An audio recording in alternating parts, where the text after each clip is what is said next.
And welcome back. A few years ago, Greg Marshall's Wichita State men played at the Pentagon. Tonight, Don Plitzowite's Coyotes roll out the red carpet for Wichita State's women. Her team is off to a very good start with a 3-1 record, with their only loss in this game at Drake, where the Bulldogs celebrated last year's conference championship before tip-off.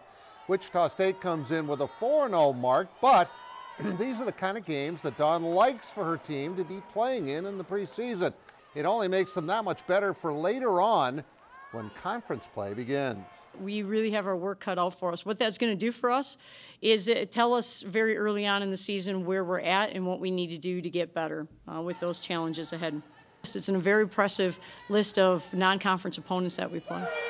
Yes, it is, and games like this are going to make a huge difference down the road with a big battle for the Summit League crown with South Dakota State. And with several talented veterans returning, that should really help. I think this year we're just going to bring back a lot of experience. We had a lot of young girls get experience last year.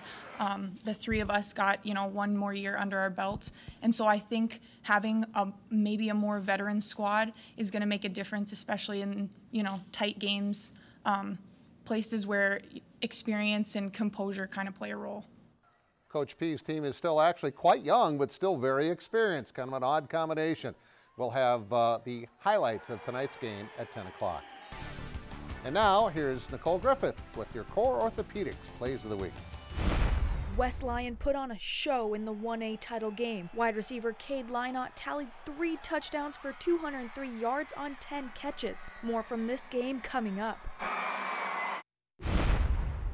Warner's Lori Rogers puts down one of her 17 kills. The Monarchs get revenge of last year's title game, topping Northwestern 3-1. On the A side, Sioux Falls Christian's Kylie Van Egdom serves up ace after ace in the championship game. The Chargers defend their title, blanking Miller 3-0. Back to the gridiron, Hunter Deckers racked up over 500 total yards, setting a class record. He threw for 5 touchdowns and rushed for 1 as the Falcons took the championship 52-38 over Dike New Hartford, becoming the 3rd school in Iowa history to win consecutive state titles in different classes. Set 5 match point, USD's Haley Dothseth gets the monster kill. The Coyotes claim the Summit League title and advance to the NCAA tournament for the first time in program history. And those are your Core Orthopedics Plays of the Week. And finally, the Jackrabbit men wrapped up their Florida swing with their 3rd straight game in the Gulf Coast Showcase today. Mike Donnelly had 11 points today, but they got an unlikely hero. Ryan Krieger, a freshman, had 3 career points before today. 3. He had 4 threes in the first half today. 16 points, and he led the Jacks to a win, 78-65. We'll have more highlights tonight at 10 o'clock as Dom is now 93rd all-time in scoring with just under 2,400 points. We'll be right back.